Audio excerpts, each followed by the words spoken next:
Hey there, fellow classic comic collectors. As always, I'm Scott Harris King, and in this episode, I thought I'd take another deep dive into a box of comics that it contains some back issues that I don't really remember. There's a reason for this, and in order to explain that, I've got to show you a little bit about my filing system here. So here's one of my walls of comic boxes. And I'm a completist, so I've got things organized mainly by different titles. So I've got Jonah Hex here, I've got Life with Archie, Miscellaneous Archie, which are, various things here. Pep. Got 3 boxes of Jughead, 3 boxes of Archie, that's the title Archie itself. Down here we've got, it says Superboy, but it's not, it's Lois Lane. Romance. Over here we've got Sergeant Fury, Captain Savage, Combat Kelly, Unknown Soldier, Blackhawk, Wars Hell. You get the idea. And it works fine, particularly for longer runs. But the question is, what do I do with all the random books that I get that are part of short runs or just things that I don't necessarily collect, but I want to keep in my collection? And that's where the miscellaneous boxes come in. So anytime I get just a random issue I want to keep or short runs of books, I put them here in my miscellaneous box. So for example, here in this box, they're in alphabetical order, and like it starts with Mike Grell's James Bond series, and we've got things like 5-Star Superhero Spectacular. Got a run of Weird Adventure comics with Spectre, stuff like that. And so, I've got 2 boxes here that are A to Z, miscellaneous, individual issues, short runs. I've got a bunch of the Marvel superhero quarterlies, Marvel team-ups, whatever. But if you look over here, you'll see a 3rd box marked miscellaneous. And the 3rd box marked miscellaneous is what we're going to look at today. Because what this is all the random individual issues and weird things that I've picked up over the years but haven't read yet. So when I get something that doesn't fit in the rest of my collection, I put it in this miscellaneous box until I'm ready to read it. And once I've read it, I'll move it over to the organized boxes. But because I spend a lot of my time, reading the things that I'm actively collecting, I've amassed a whole box of just random stuff over the years that I've never gotten around to reading and then, filing appropriately. Or in some cases, reading and then getting rid of once I realize that it's actually crap. So what we're going to do is we're going to open up this box and we're going to see what's in it. I know that it's got a bunch of Marvel stuff, mostly Bronze Age. There's a bunch of DC stuff, both Bronze Age and some Silver Age, but there's also a section of stuff from other publishers. I think there's some Skywald. There might be some Dell or Gold Key. I'm not really sure. I think there might even be some Golden Age books at the back. I don't honestly remember what's in this box, which is why I thought it would be a perfect thing for us to look through here in the Longbox Archaeology. So I'm gonna open this box, and we're gonna go issue by issue through the whole box and see just what the heck is in this mystery box of miscellaneous comics. All right, here we are, and we're just gonna dive right in, and we're gonna start off. Oh, it's Star Wars #2. Okay, I'm a little frustrated with myself on this one because I just sent off a care package to my friend Jason. Hi, Jason. That had all of my Star Wars books, and I knew I had an issue 2 somewhere, and I couldn't find it anywhere. The saving grace here is that this is actually a second print. You can tell because it says reprint right up here. And personally, I don't like having second prints in my collection. I always want to have the original. So sorry I didn't send this to you, Jason, but you'd probably want the original anyway. This is a book that is actually gotten some attention recently, as people have realized that, the first six issues of Star Wars, the adaptation of the movie, and they've kind of realized that even though some of the characters appear on the poster cover for issue one, they're not actually in that story. So this issue here is actually the first appearance of Obi-Wan Kenobi. It's the first appearance of Han Solo, the first appearance of Chewbacca, and these first couple issues have a much smaller print run than some of the later issues because the first two issues came out before the movie. So, once the movie came out, it became really, really popular and it was selling like crazy. But the first couple issues have a much lower print run. There's something like over 1 million copies of the reprint, but the first print, not so much. It's not exactly rare, but it's definitely much harder to find than the reprint. So, Jason, I'm sorry I didn't send this to you, but that's the story there. So, up next, it's Krull. It's the Krull movie adaptation from Marvel. For those who haven't seen the movie Krull, you're in luck because it's terrible, but it has a real soft spot in my heart. When I was a kid, I didn't see the movie and I didn't read the Marvel Comics adaptation either, but I did read the novelization. So I always had a thing for Krull. So that's probably why I kept it in my collection, even though there's really no reason to have that. So up next is, this isn't even actually a comic book, but it is kind of a weird bit of ephemera. It's Marvel's All About Collecting Comic Books. It's their guide for kids on how to collect comics. And it's got a cool John Buscema cover. I will note that if you ever find yourself at the bottom of the ocean, that's a really bad time to be reading your comics because they will get ruined. They will get ruined. So Namor doesn't have to care about that because, of course, he's the Prince of Atlantis. He has as much money as he wants. He can buy, second copies of all the stuff after he destroys them by reading them underwater. But, for the rest of us, just don't do it. Don't do that. So this is neat. This has got to be around 1990, I'm guessing, from the logo. Next up, what do we have here? Oh, this is out of order a little bit. It should be in the DC part of the box, I think. But it's DC Comics Presents 19. It's Superman and Batgirl. And I have an interest in Batgirl. I think Batgirl's cool. So I try and pick up her appearances when I can, when they're cheap. I used to have a full run of DC Comics Presents, but I sold them off when I got rid of all of my Bronze Age Superman books, but there's certain specific issues with specific guest stars like Batgirl and Wonder Woman and stuff that I try and pick up when I can get them cheap. So I haven't read this. I have read some of her other. She appeared in like Superman 271 or something. I've read that, but this one I haven't read yet, so that's cool. I'll have to dig into that at some point here. Up next, it's another movie adaptation from Marvel. It's Dark Crystal. So Dark Crystal, of course, classic Muppets thing. This has art by Brett Blevins, who I think was absolutely born to draw Dark Crystal because every single one of his characters, no matter what book he's on, looks exactly like one of these Muppets, whatever they're called, Gelflings or something.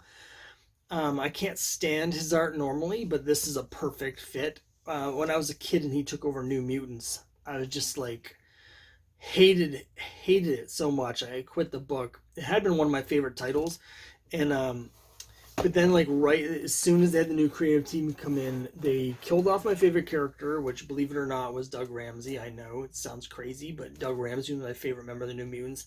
Killed him off with just terrible freaking artwork from Brett Blevins. Oh my gosh. So yeah, Dark Crystal though, that's where he should be because I think he might be a Gelfling himself. Up next, it's a high grade copy of Peter Porker, #1. This book has special significance to me. It was actually a birthday present from my dad just before he passed away, and he had asked me for ideas. It might have been a Christmas present, the last Christmas before he passed away. He had asked me for ideas of a comic he could get that might have some, speculation value because he liked to do that sort of thing. And I said, Marvel Tales #1, first appearance of Peter Porker, or Peter Porker #1. are books that that would be cool to get. I did have this as a kid because I collected all the Star books when I was a kid. So anyway, thanks, Dad. Next up, I've arranged my camera a little different from my last one. So now not only can you see my head, but I can actually see the comics in my view here. So it's easier for me to do this. So hopefully this will be a better viewing experience. This is Marvel Age 35. Marvel Age is a cool book. It's got some cool historical stuff. It's a little bit watered down compared to stuff like Foom in the 70s, had all sorts of weird too adult content. So that gives you some really interesting stuff. Marvel Age is more of a promotional piece, but I really appreciate some aspects of it. And in this case, we have a day in the life of the Marvel bullpen. In this cover here is Jim Shooter in the lead, and but that is all the writers and artists at Marvel. Yeah, this sort of thing it's a cool sort of slice of history of what was going on at the time. As a sort of an amateur comics historian, I dig that sort of thing. And also, this is right after I started reading Marvel. I'd been reading Marvel for about a year when this came out, and I was collected Marvel Age at the time. Here's Amazing Spider-Man. It's 248. This is a famous issue. It's got the kid who collected Spider-Man in it, which is a famous story. It's a lot of people consider it to be one of the best Spider-Man stories. Some people think it's a little schmaltzy. I think both camps are right. It's interesting, this story. For me, it's very similar to the infamous issue of Action Comics, the one where Superman's taking his shirt off and there's a crying kid in the foreground. I know a lot of like cynical internet people have had a lot of enjoyment poking fun at that cover, but the story is very similar to this, where there's like a dying kid. And anyway, the story behind how I got this is probably more interesting, and I wish that it was something I was doing now, because it would make a great YouTube video. But a couple years ago, I was at an LCS, because I'm lucky enough there's like 20 comic shops within an hour drive of me. So every once in a while, I'll just take a day on a weekend and just drive around to a bunch of comic shops and see what they have. And I was at one, and they had these 2 long boxes that were each about 3/4 full. So like a little over 200 comics in each of them. And they were $20 each, and they were all Bronze and Copper Age books.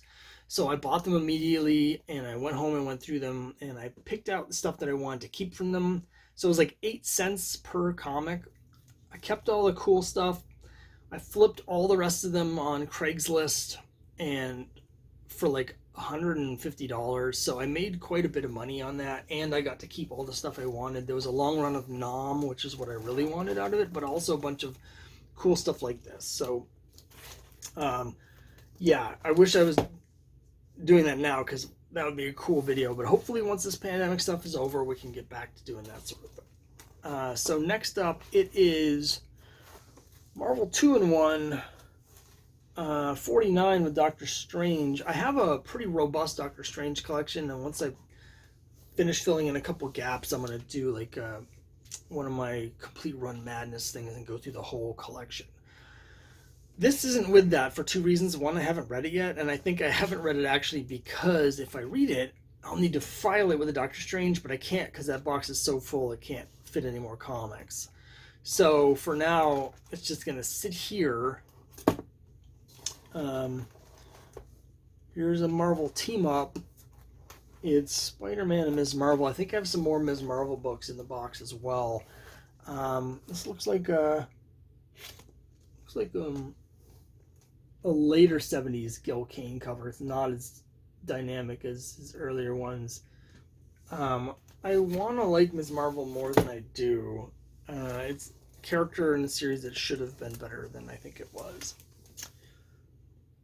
Here's another Marvel team up at 76. It's another Doctor Strange issue. This one's got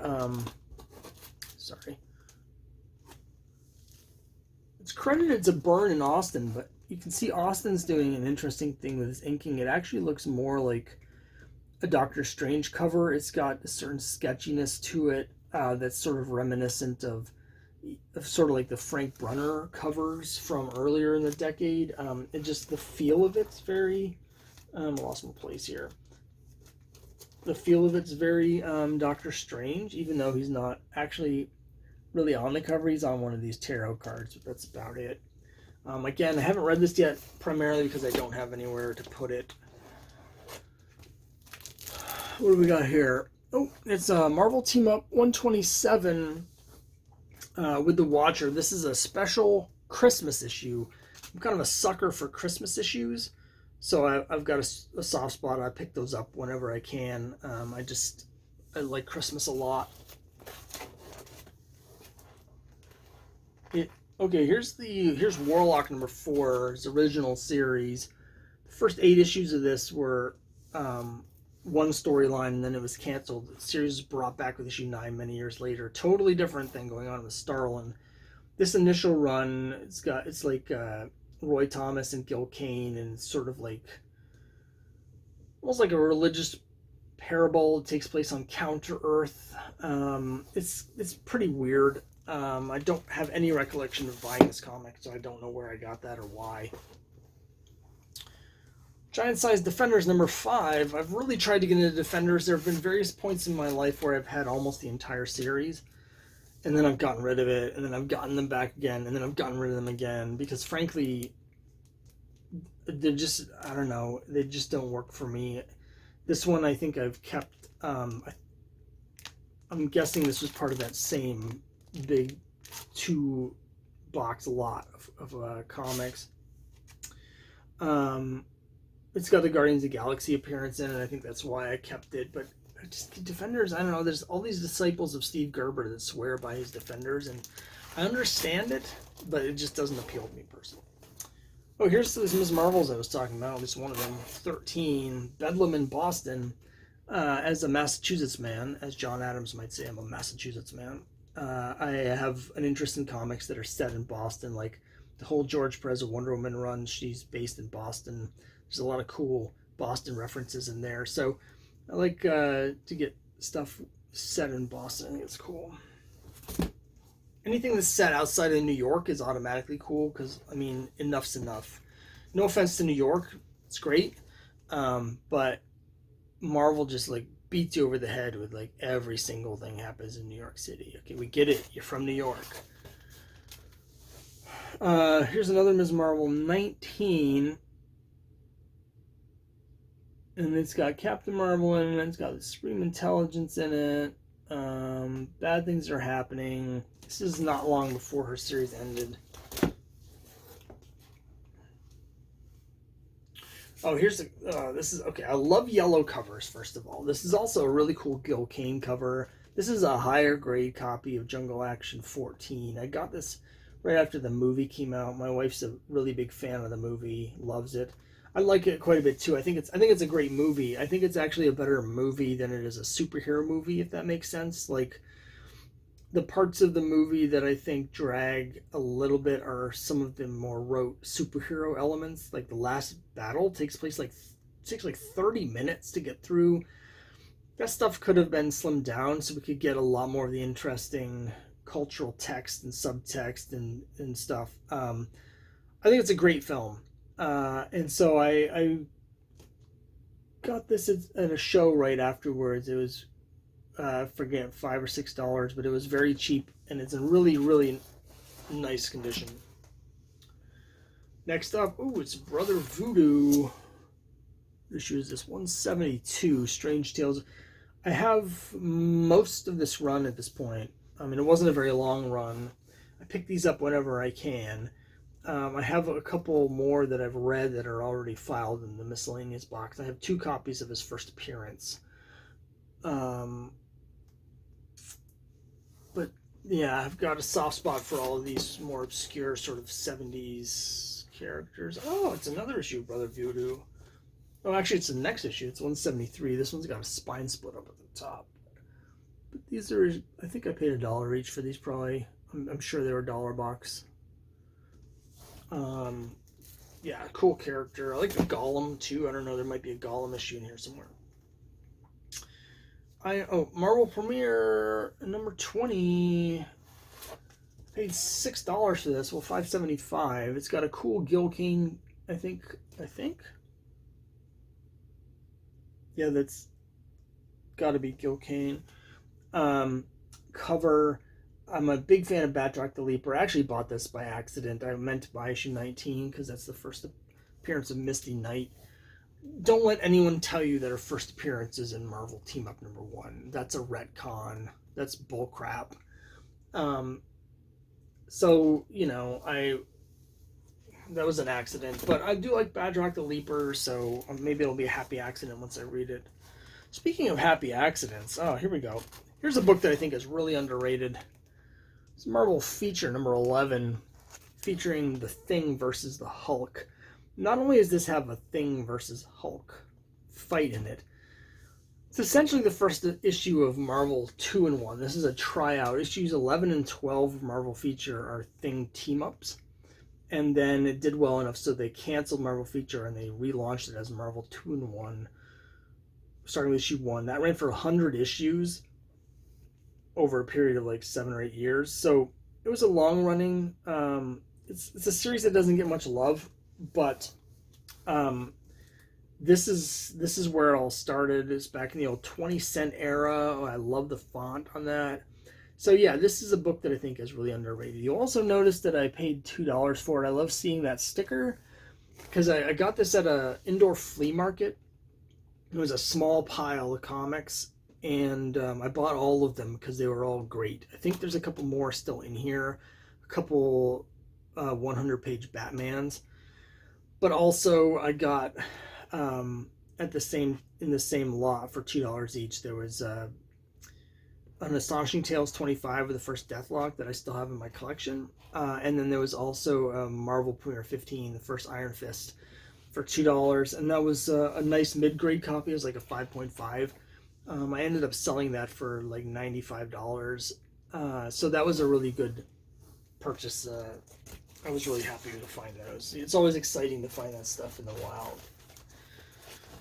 Next up, it's Kid Colt, number 119. What I really love about this is right here. It is, yep, it's a pence variant, and these have traditionally been worth less than the American versions because there was a mistaken belief that they were reprints, but they're not. Modern scholarship has determined that they're regular prints. The only difference is they swapped out on the printing press the price point, but they're a true price variant, but they have a much smaller print run, like less than 10% in most cases of the print run would be the British version. So in my opinion, they should probably be worth more. And there are people that are starting to agree. It's still pretty widespread that they're undervalued compared to the regular version, but personally I think this sort of thing is really neat, and so I would personally rather have the pence variant than the American version across the board. I know that my understanding is that people in England and in Britain feel the other way around, and they'd rather have the American version, but yeah, give me the pence variant any day of the week. I only have a couple pence variants. This is one of them. What if Doctor Strange were a disciple of Dormammu? It's probably badness. Again, this is part of my Doctor Strange collection that I haven't read because I don't have anywhere else to put them. What can I say? There's a system. If I read them, then they don't belong in here. You know what I mean? But I can't put them with the other Doctor Strange books because then that's too full.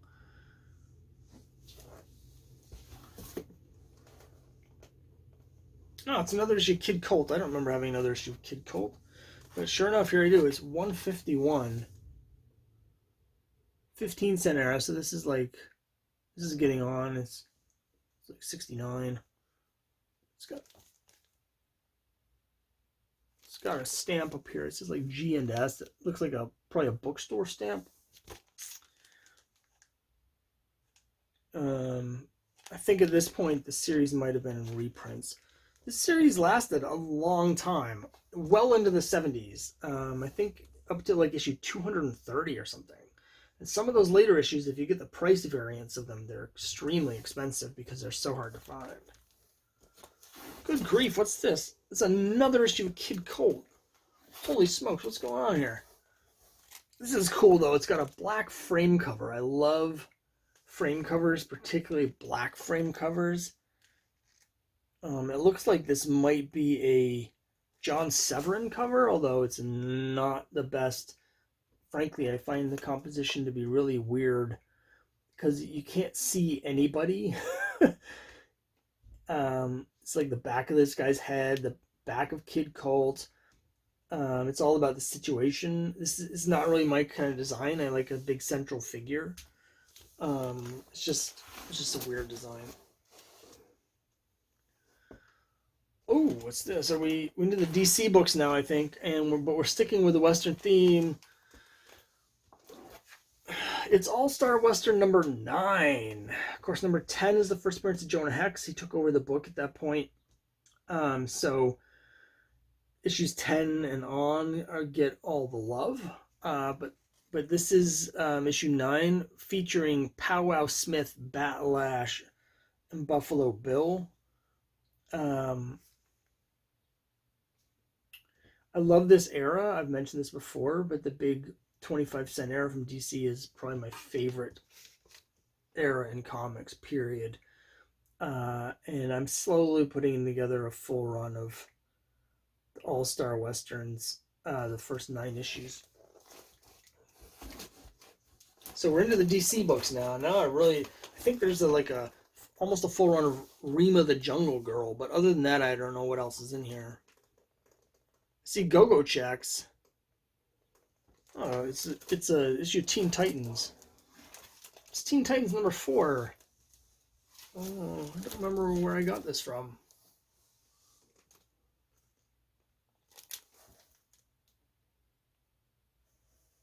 It's interesting. There's like a messed up Olympic logo. This is where Speedy joins the Teen Titans. I don't think they could actually tie it to the Olympics, but for copyright reasons, but it's clearly the Olympics. What's really cool about this, I'm such a nerd. So this is issue 4 of Teen Titans, and Speedy is saving the team to join them. In Justice League of America number 4, several years earlier at this point, Green Arrow joined the Justice League, and the cover is him saving the Justice League as part of the mission that he joins them on. So there's a bit of synergy there. I can't imagine Bob Haney knew anything about that because I don't think he paid any attention to what anyone else was doing or anything like that. Weird Western number 40, Scalp Hunter. I'm putting together a run of Scalp Hunter very slowly. This is something where I kind of don't want to pay more than 50 cents or sometimes $1, I guess. But I'm trying to put together the full run of Scalp Hunter. Once I do that, I'll basically have the full series because I already have all the Jonah Hex issues. I have most of the first 9 issues now as well. And now I'm putting together the Scalp Hunter run, so yeah, now that I think about it, I'm basically collecting a full run of Weird Western. I should just admit it. But I think I've got several issues of Scalp Hunter in here. His first appearance, I think, is 39, and I do have that somewhere as well. Don't know if it's in here. So that was 40. Here's 41. Nice yellow cover. Love the yellow covers. Every cover, they call him Redskin or Savage or Half-Breed. Don't think that would fly these days. Nor should it. Number 42. Yeah, we've got a nice run here. And like I said, I'm almost positive I have his first appearance in 39. So I've got a good run of these early Scalp Hunter stories. 47, we jumped ahead a little bit here. Trying to read the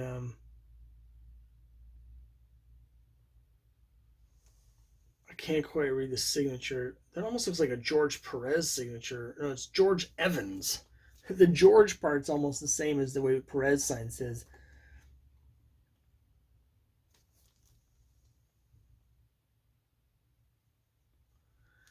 It's a Civil War slavery cover, so let's just move on. Here's 48. It's a key issue. Hold on.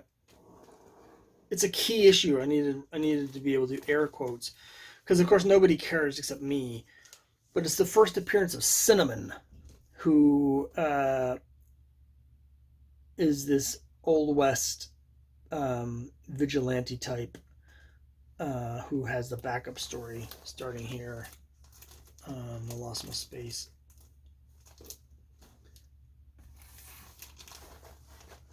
'62. Scalp Hunter series lasted quite a while, and went all the way to 70. So it ran for 32 issues? Yeah, 32 issues. Here's issue 63. The character of Scalp Hunter was brought back in James Robinson's Starman series in the 90s. And it's fantastic. It's great.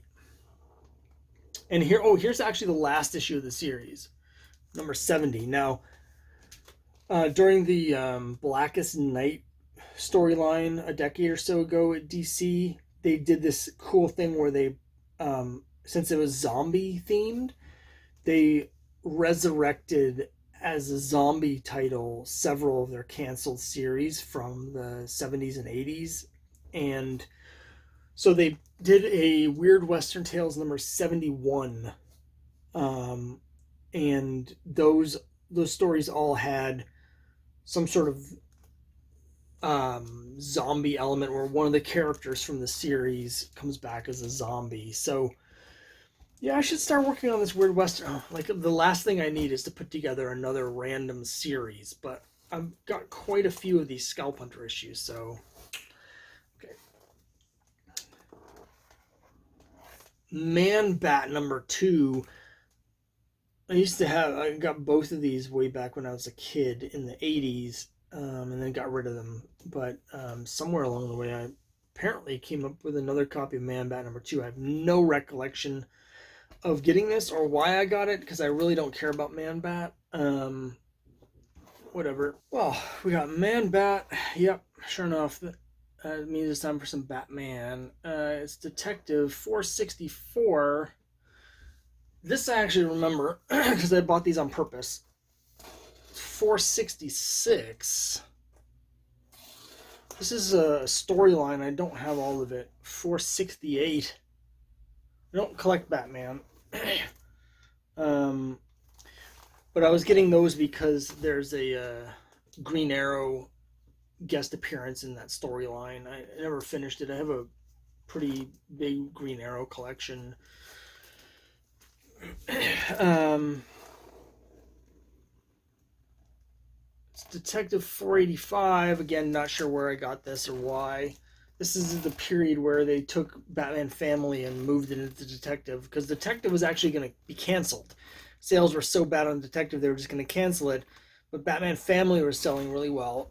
So they're like, well, let's save Detective by moving all the Batman Family backup features into Detective and making it a giant size. And it worked, which is good. I hate to see the high numbers end. Detective 572. This is the 50th anniversary issue with a Sherlock Holmes story. Which I've heard good things about but haven't read. Brave and the Bold 169. Batman and Zatanna. Naturally, Zatanna is a helpless damsel in distress. Well, Batman, a guy who has no powers at all, certainly not incredible magic powers, is going to save her. Nothing can save her from that bad 70s costume, though. I get the fishnet thing is sort of it only really works in the context of it being a magician's outfit, but that 70s outfit was bad. Showcase presents the Doom Patrol. Looks like a Jim Aparo. I'm not sure how to say his name. I assume it's Aparo. Aparo sounds weird to me. This is the new Doom Patrol. I'm pretty sure I have some of the old Doom Patrols in here somewhere. Okay, back to Brave and the Bold. It is Batman and Dr. Fate. These stories, of course, in Brave and the Bold, they all take place on Earth Haney, with Bob Haney just makes up his own rules, which I appreciate. Another Brave and the Bold is 162 with Sergeant Rock. Speaking of Earth Haney, Sergeant Rock was a regular guest star in Brave and the Bold, which on the face of it doesn't make any sense, but whatever. Oh, here's the cool one. You got it's House of Mystery number 11. Elvira's House of Mystery number 11 with the Dave Stevens cover. I don't think I need to explain why I have this in my collection. Speaking of them getting rid of the numbering, though, I mean, I get they wanted to rebrand because the previous title wasn't selling that well, and they thought that having Elvira as the new host would boost sales. Didn't seem to work, but it's really too bad that they got rid of the original numbering from the House of Mystery. Archie Goodwin and Walter Simonson's Manhunter. This is a collected edition of this seminal, groundbreaking storyline that ran in detective in the 70s. It's when Walt Simonson really broke out. Sandman. I have most of the run of Sandman, but I'm missing issue 1. I don't. This is the 70s Kirby Sandman's. Simon and Kirby reuniting. Issue 2. Issue 4. These I got out of a dollar box somewhere. Issue 5. Can't go wrong with $1 Kirby issues. Oh, here's issue 3, so these are just out of order. I'm missing issue 1, and I think there's a 6th issue that I'm missing as well. Oh, speaking of being out of order, here's another detective. It's 487. I'm just going to do a little maintenance and put that where it should be, right here. Right after 485. So here's 487 again. It's nothing. It's fine. Totally fine. Totally fine. No damage. This is another during the Batman family era. So it's got like Batgirl story in it. Let me put that where it's supposed to be. Oh, what's this? Strange Adventures 148. Oh, you know, I've talked about this in my previous Longbox Archaeology. This is one that I pieced together. I bought this big box of all these parts, and it turned out that some of the parts actually, when you piece them back together, made complete comics. And this is one that I rescued from that pile. It's the cover's detached, but it's Strange Adventures 148. That was a lot of fun. At some point, again, I think my next Longbox Archaeology video, I'll be talking about crafting with comics, because I had bought this box of pieces to craft with, and I ended up saving a bunch of them, but I still have this box of parts. A bunch of coverless Silver Age books, but then also some covers, some partial covers, some partial books, things I'm not quite sure what to do with, and then other ones that I use a lot of stuff in crafting to make comic themed boxes to sort of bring comics, that ruined comics, back to life. So I'll show you that, and we'll do an unboxing of what's in my crafting box, and maybe we can save a couple comics and you can give me some suggestions on what to do with the pieces I have left, because some of them are really neat, but I'm not sure what to do with them. Here's Batlash number 1.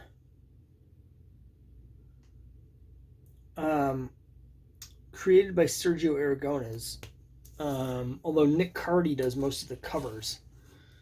This is a beat up copy I think I got for $5. I probably overpaid for it. I do want to get the rest of those. Some of the Cardi covers, there's this great cover in a snowstorm in a graveyard that I want to get. Oh, so good.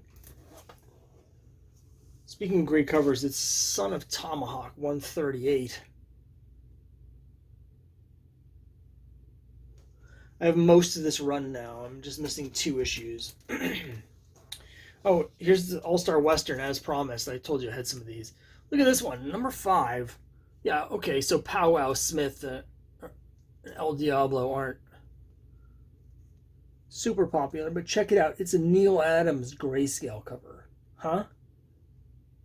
You see, I got this for $1 at an indoor flea market. It's in really nice shape. And then here is, this one is 3 for some reason. But it's another really cool grayscale cover. It's issue 6. It's Outlaw.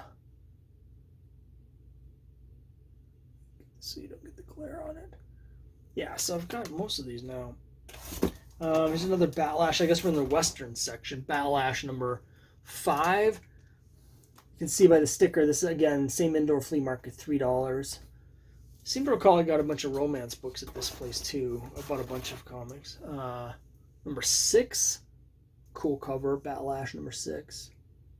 $3. Batlash number 7. It's actually in really nice shape. Really nice. For $3. Batlash was a weird concept. It was like, it's a Western, but it's a guy who he is sort of like a dandy. Not exactly a pacifist, but he was sort of trying to appeal to like the hippie sort of flower children generation. DC tried this in a few books. And it's hard to tell how successful any of them were. They all got canceled very quickly, but there was also some very conservative management that was looking to crush those books. So things like Brother Power the Geek got canceled before they had the sales figures back because they just hated the politics in it so much. There's a lot of real like anti-youth, anti-hippie stuff going on in the late 60s at DC's upper levels. Whoa, look at this. Batman 230. I love this logo. There's a giant Batman creeping over the city, and there's a gang of bikers that are also doing the Black Power salute. Actually, I want to read this one. I'm going to set this one aside. I'm going to read this as soon as I'm done with this. Feels like something I want to read right now. Here's a quite nice, again, this is from this $2, different indoor flea market, but this is the one where I got the first Iron Fist. So this is the $2 batch. It's a quite nice copy of Batman 255. I've got another copy of 255 that's missing the back cover. This one though it's pretty nice. These square bound ones are hard to find in nice condition. And this one is like, the spine isn't great, but it's better than most of these because most of these are ruined. And here is 254. Also, very nice condition, $2, 100-page Batman. Again, I don't collect Batman, but when I see these for $2, I've got to get them. Detective 431. Oh, it's a Kaluta Batman cover. You don't see that very much.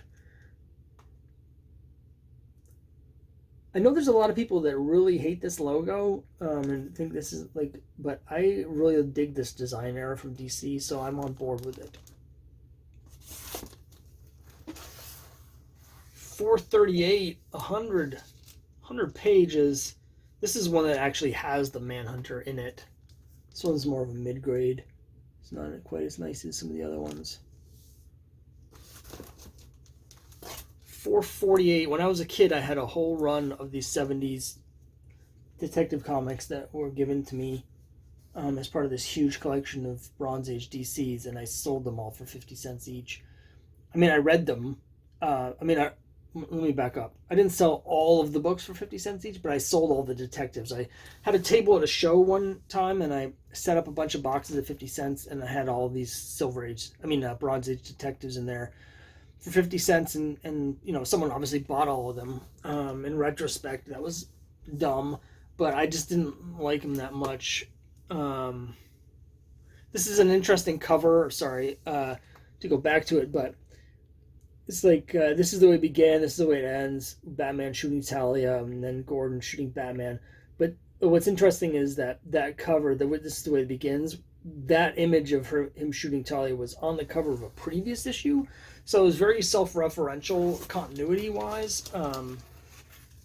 Here's a really, really ragged and trashed Batman Family number 4.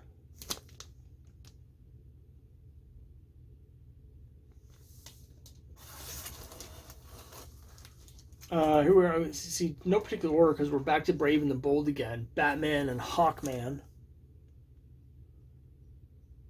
I find Bob Haney's stories to be very readable. They frequently don't make any sense. But so when I get these Brave and the Bold issues cheap, I keep them.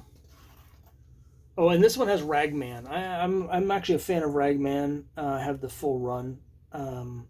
That's a Conniger series. It's Conniger. That's good Conniger. It's not bad Conniger.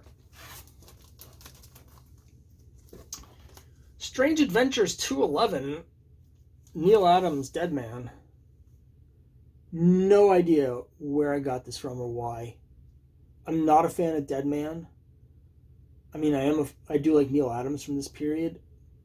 I don't know where I got this. I'm guessing I must have got it out of a dollar box, maybe.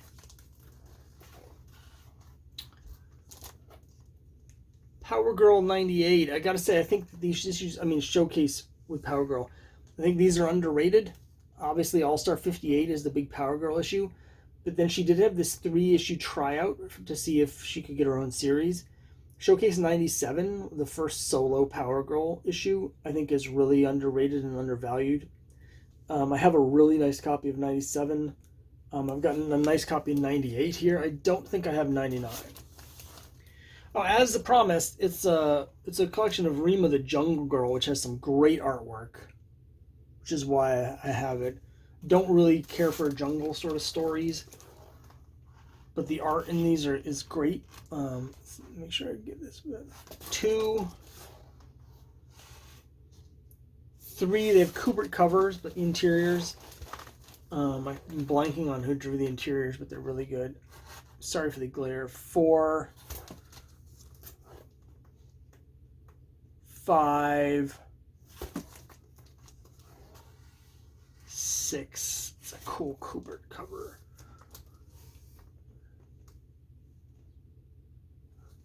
Oh, and issue 7. I have the whole run. I thought I was missing issue 7.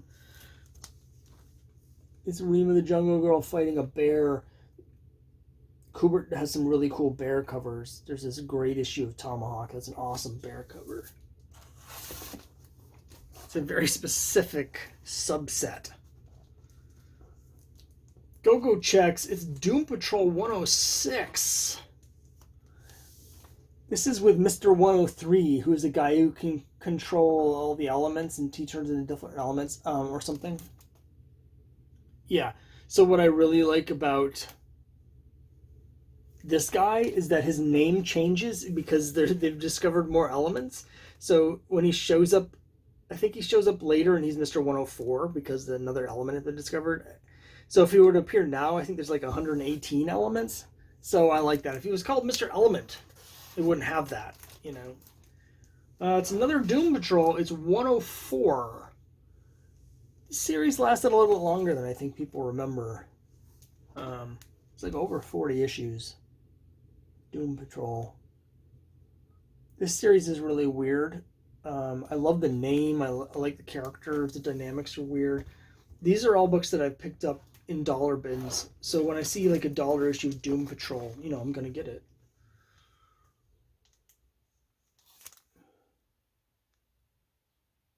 $118.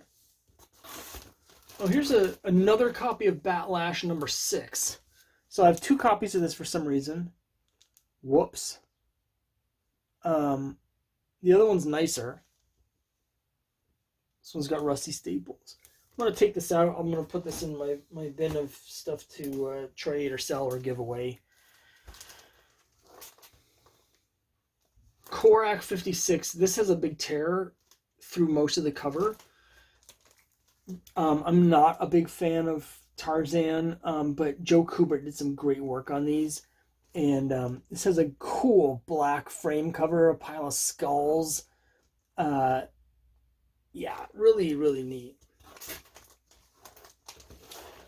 Here's Sugar and Spike 97. I've heard such great things about this series that I've never read it, but I hear it's absolutely great. This is one of the last issues. Unfortunately, Sheldon Meyer, who was the writer and artist on this series, he had some sort of health issues, and he had to stop making comics.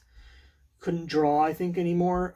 Eventually, like many years later, he got healthy enough to do it, and they were going to have a revival, but I think the issues were only published in Europe or something. This might be the last issue of Sugar and Spike. 97, 98, 99. Like, it just about got to 100 before it ended. But it wasn't because of sales. It was just because he couldn't do it anymore. Here's another issue of Sugar and Spike. It's 87, a little bit earlier. The only reason I haven't read these is because I just don't like stories with babies. I talked about this before. But I hear it's great.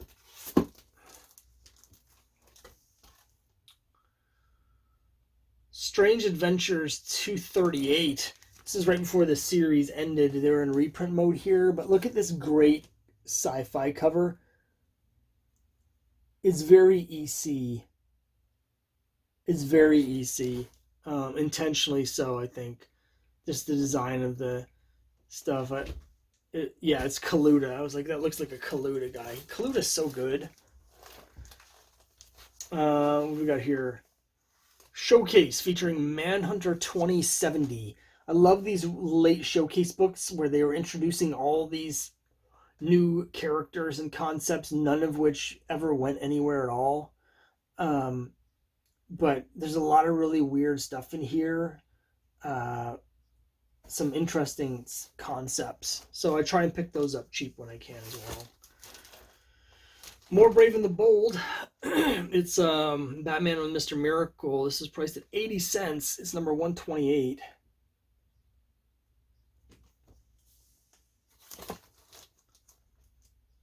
Here's Cobra, number 6 and 7.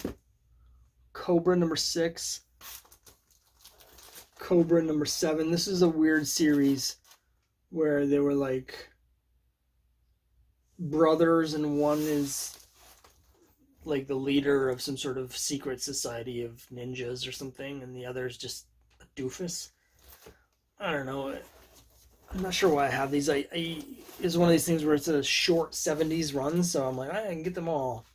But here's a cool one, Secret Origins, starring Batgirl. I had to just re-record this part because I dropped an F-bomb talking about the way DC was treating Batgirl. Just saying it's funny that they were doing a Secret Origin of Batgirl here, because this is coming out at the end of 87 after it's right around the time where they were totally messing the character up.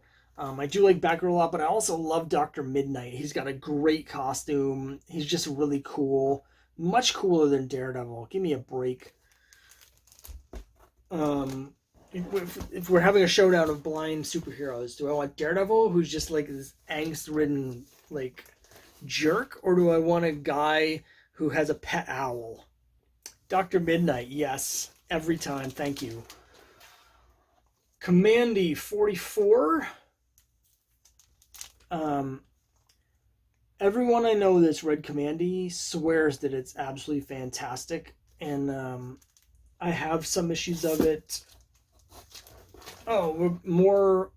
There's another, but I've never really read them. Weird Western with Scalp Hunter. This is 49. I got another Scalp Hunter. So that's cool. Okay, I've got a special story with this one. Spectre 33. First of all, I'm taking this out of the bag so you can really see this cover. This cover is so awesome.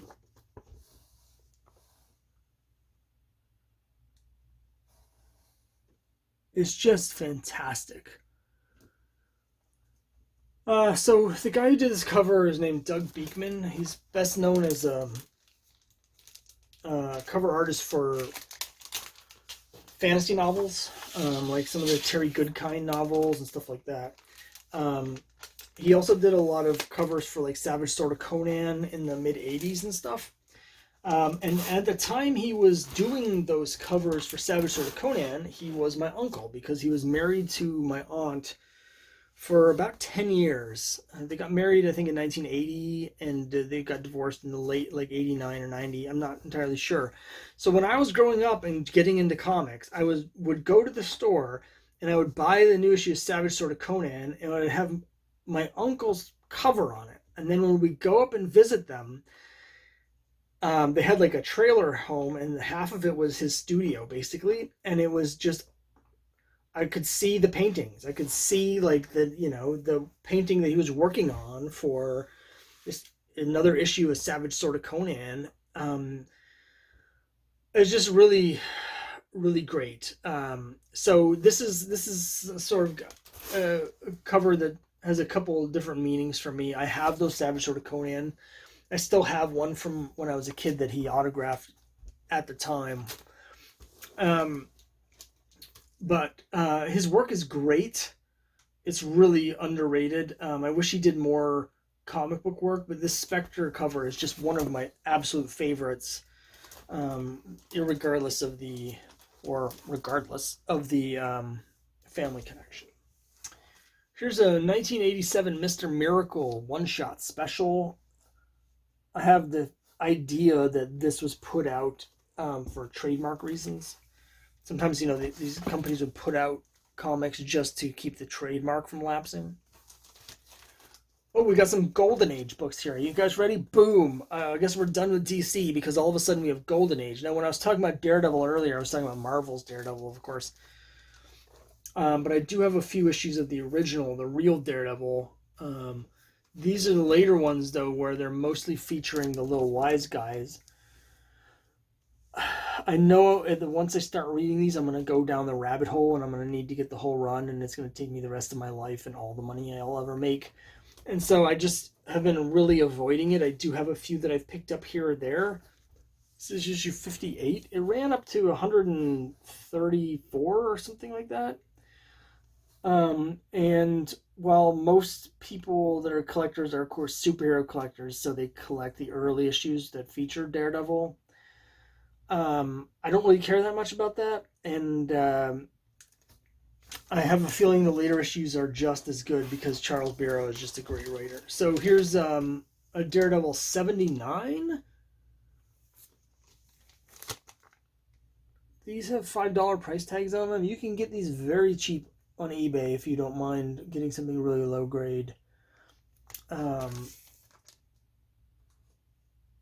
This one has an arrival date on it, which is August 16, 1951. Here's an issue of Target Comics featuring the factual story 18 Men and a Boat. Sort of like 3 Men and a Baby, except that there's 18 men and the baby is a boat.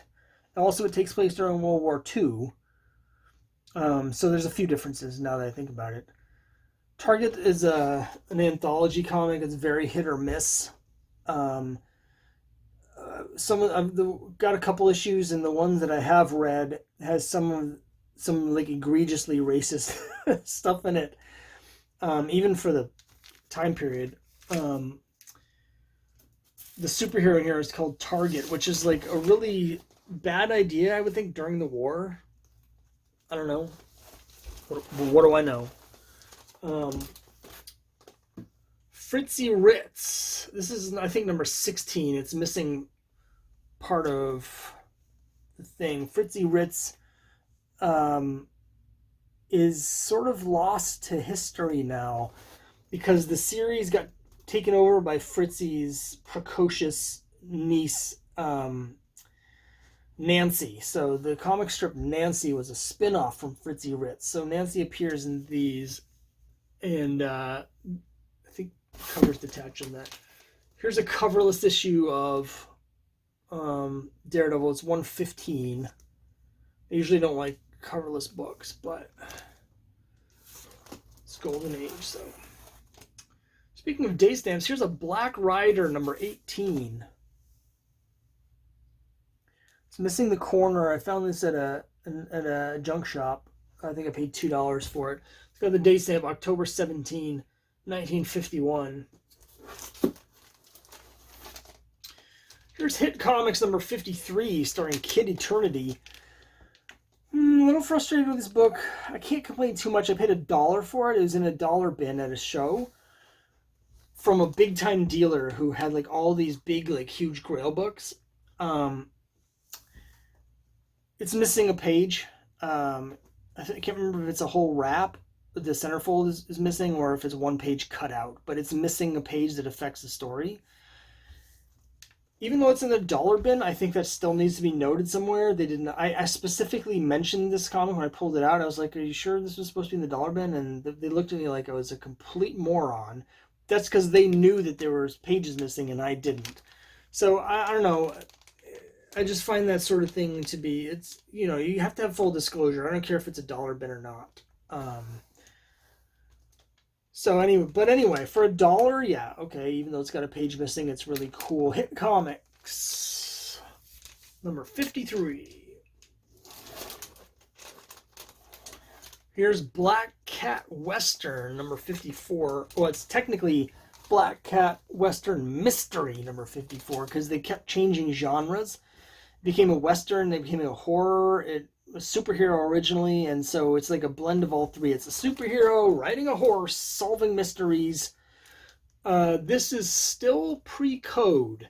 Lee Elias, who I think is underrated. Some people don't really like his art very much, but I think it's really good. Yeah, so it's a pre-code superhero horror Western. It doesn't get as much play as the straight horror ones because it's more of a Western. This one on the other hand is the other side of it. It's a Black Cat 29. Spine's really damaged. This is low grade. It's like a 2 probably. But this is when the book is transitioning into horror from superhero books. So we've got a witch that's about to burn the Black Cat at the stake, and her sidekick is coming to save her. One thing that's cool is that she's, you know, a grown woman. Her sidekick is like a 12-year-old boy.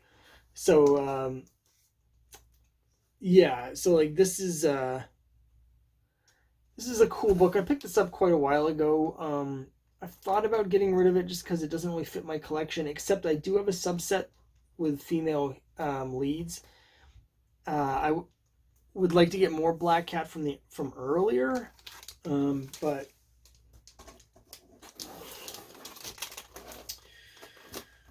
it's the Scorpion number 2. Scorpion number 2. Atlas Comics inexplicably got a bunch of heat the last couple of years because of course, movie rumors. Nothing's come out of that though. So there's still more to come. But now we're getting into some of the weird independent books. And by weird, I mean literally weird. Look at this really cool cover. It's Weird Tales Illustrated. Sorry for the glare. I'm trying to get an angle where it doesn't have the glare on it. It's got this cool painted cover. It's got the old Weird Tales logo from the pulps. Here's a really cool one. It's an Airboy with a Dave Stevens cover. Airboy number 5.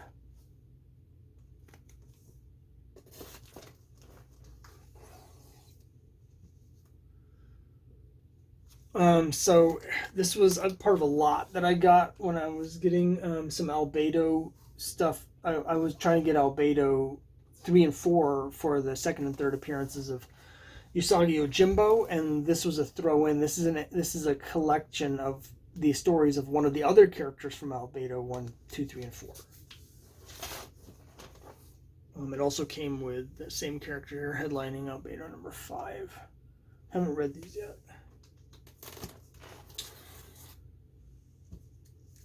It's Cursed Pirate Girl #2. These are amazing, like fantastic artwork. The whole comic is done like these super detailed, like 18th century etchings. It's absolutely great. It's very difficult to read because even the word balloons and stuff are done like these old-fashioned etchings. But it's just amazing. It ran for 3 issues. Very limited print runs on the first prints. I think this is a first print. I had a second print of one of the other issues. Legend Lore, Tales from the Realm #1. This is one of these obscure 80s self-published books, like these little indie books. But I kept this one because it's got very early work from Guy Davis. This doesn't look anything like the Guy Davis art that you're probably familiar with. He's best known, I think, for working on a lot of Hellboy stuff. For me, it's Sandman Mystery Theater. His art's just amazing in that series. Here's my copy of Death Rattle #8. It's mid-grade. It's probably a 6. It's got some spine ticks which show up on the black. This is the first appearance of Xenozoic Tales, which you can see up here. It's got the preview of it. It's also got a Schultz cover. And then we've got my run of Xenozoic Tales is also back here. They're all super high grade. There's an autograph copy of #1. Yes, I should have had it CGC certified, but whatever. Don't see the number on this, but it's #4. 5. I should really show you all these up close because the covers are so great. 6, but I don't want to be here forever. Here's the last issue, also super high grade. These are like 9.8s because they were printed on like very thick stock, so it's easier to get high grade. Of course, mine has writing all over the cover because I had it signed. I got these out of a quarter box, almost all of these, at a yard sale. I mean, an indoor flea market. This guy had all these long boxes for quarter each, and he had a bunch of these issues. Here's #2. Okay, I thought I had these. 3, 7, 9, 10. He's just the best. It's so his art is so lush. It's very EC. It's very Al Williamson, just classic, almost Alex Raymond. Like there's almost a bit of like the classic like 40s, 30s. It's just so good. 11.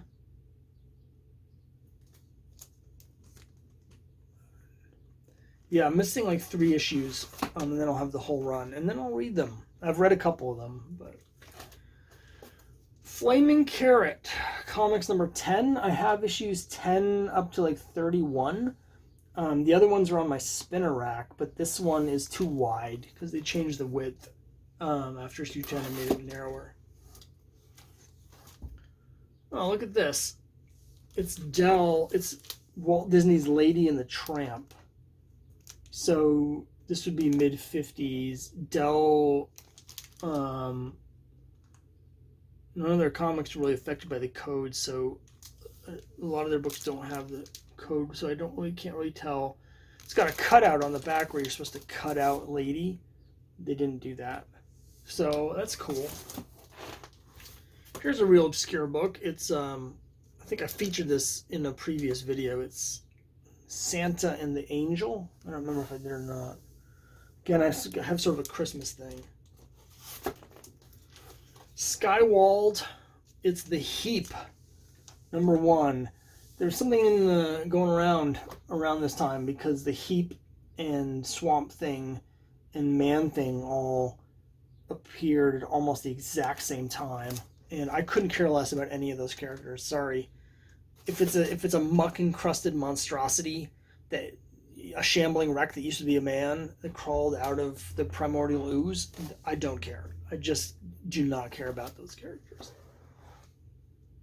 Adventures of the Fly. This one's got writing all over it. This is it doesn't have a number on the front, but it might be issue 2. It's an early issue. This is Simon and Kirby working for Archie, doing superhero books before. This is late 50s, so this is actually before Marvel got into superheroes again. But Archie jumped on the train, and this was actually pretty successful. Fly lasted for a number of years, like 37, 38 issues. They had several other titles, superhero titles as well, at this time, like Jaguar and stuff. So I think a little underrated, undervalued, because these books are not any more plentiful or easy to find than other books from that time period, but they go for pennies on the dollar compared to Marvel or DC books. Got another one here a little bit later, I think, but still 10 cents. This one's absolutely trashed, but it's got Fly Girl on it, so it's later. I think her first appearance was like issue 14.